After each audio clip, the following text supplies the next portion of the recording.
2024년도 그렇고 앞으로 계속적으로 저 또한 부동산 투자로 우리가 돈을 벌고 성공하기 위해서 반드시 알아야 할, 제가 지난번 장에서 겪었던 정말 후회하고 정말 그랬으면 안 되는데 이런 여러 가지 7가지 정도를 제가 정리를 해서 중요한 부분만, 불변의 법칙, 돈을 벌게 하는 불변의 법칙을, 제 투자적인 실제 경험담을 정리를 해서 중요한 부분만 7가지를 빠르게 말씀드리고 영상을 끝내겠습니다. 첫 번째입니다. 대세 상승하는 장 있죠. 2020년, 2021년 그 당시에는 너도 나도 할 것 없이 전국이 불장이었고 대세 상승장이었습니다. 언제 이게 가격이 떨어질지, 전세 매매 가격 자체가 다 같이 동반적으로 상승하는 이 당시, 너도 나도 다 뛰어들 그때 더 오를 수도 있지만 과감하게 큰 욕심 내려두고 그 당시에 적정한 가격으로 매도를 하는 것이 맞다라고 생각합니다. 두 번째입니다. 금리가 갑자기 상승한다. 그때 매도를 해야 됩니다. 여러분들, 미국 물가도 어느 정도 내가 알고 있어야 되겠다. 요즘에 정리해 주시는 분들 많죠. 블로그나 유튜브 같은 데 보면 3개월 이상 미국 물가가 점진적으로 계속적으로 오르네, 빠른 속도로 올라가네.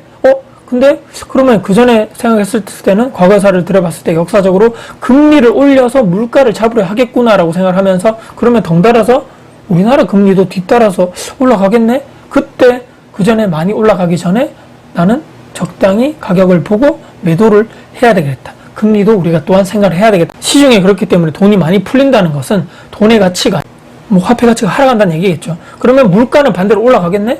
금리를 올려서 시중에 풀린 통화 흡수를 하겠구나.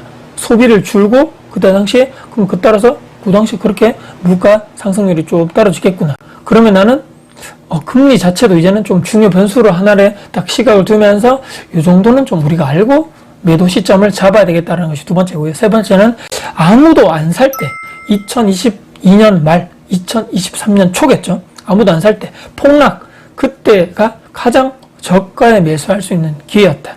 거래 가격이 계속적으로 떨어지면서 전세, 매매 동시에 다 떨어졌죠. 근데 거래량 자체도 박살나면서 거래가 멸종되었던 시기, 전세 매매 동시 폭락, 그때가 최적의 매수할 타이밍이라는 것을 다음 기회에 꼭 새겨두시기 바랍니다. 네 번째입니다. 정부에서 이때 반드시 규제를 완화한다. 대출을 풀어주고 정책 대출 상품이 나오면서 저금리의 고정적인 대출 상품이 계속적으로 혜택을 주는 이런 상품들이 나온다.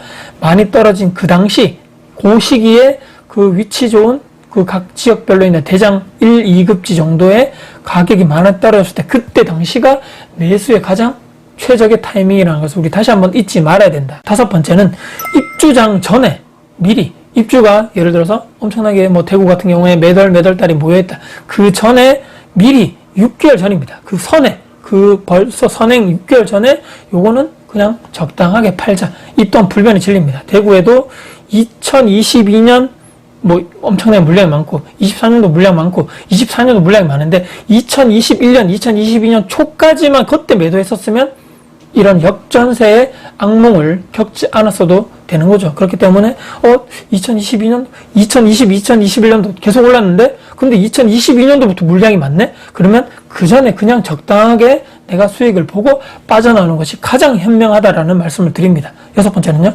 전세가 입주가 많을 때 있죠. 향후 근데 대구처럼 비교 분석하기 쉽게 계속적으로 3, 4년 동안 입주가 계속적으로 많은 지역에서 전세가 힘을 받지 못하겠는데, 그러면 초반부터 전세 2년을 계약하는 것이 아니고 그냥 처음부터 그냥 전세 4년을 한 방에 그냥 계약을 하자. 내가 이렇게 전세 투자하는 아파트에 전세를 주려 하는데 주변에 이 동네에 또 그 주변에 있는 동네에도 입주가 많네? 그러면 나는 그럼 지금 전세가 귀해질 현재 이 시점부터 그냥 2년을 찾는 전세 계약이 아니고 지금 계약을 하시면 조금 내가 가격을 내려줄 테니까 4년을 계약하시는 그런 임차인만 부동산에 소개를 받아가지고 아래 상기로 그냥 이런 역전세 발생하는 이런 시기를 완전 퀀텀 점프 해가지고 4년까지 그냥 장기적으로 갈 수 있는 그런 전세 계약을 미리 해버리자. 마지막 7번째입니다. 앞으로는 무갭 투자, 전세나 매매값 이렇게 줄어드는 거 있죠. 또는 풀피 투자, 오히려 전세가가 매매가보다 높게 되는 세팅. 내가 아파트를 샀는데 부동산 샀는데 돈이 오히려 남네? 이런 것은 앞으로는 이제 없다라고 생각하시면 됩니다. 이제 KB 시세 90%가 전세 최고 맞출 수 있는 이런 허그에서 보증보험해주는 그게 최고다. 또 이런 공시가격 자체는 140%에 90% 곱하면 126%가 보증보험 가입 기준이다. 이렇게 여러 가지 지금 계속적으로 전세 가격 자체가 낮아지는 정책들이 계속적으로 강화 정책들이 나온다는 얘기입니다. 이제부터는 갭 투자를 뭐 이렇게 무계부로 풀피로 할 수 있다.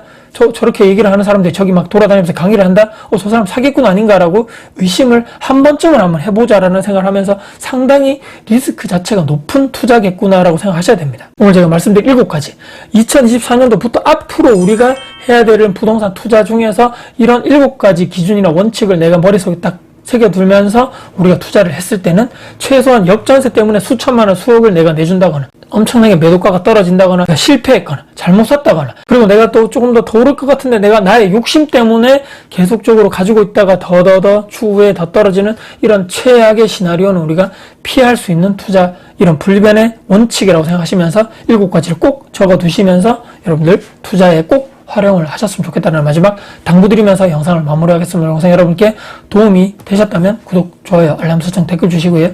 영상 주변 분들께 공유될 가치가 있다고 생각하신다면 널리 공유 부탁드리겠습니다. 여러분들 진심으로 응원합니다. 화이팅입니다.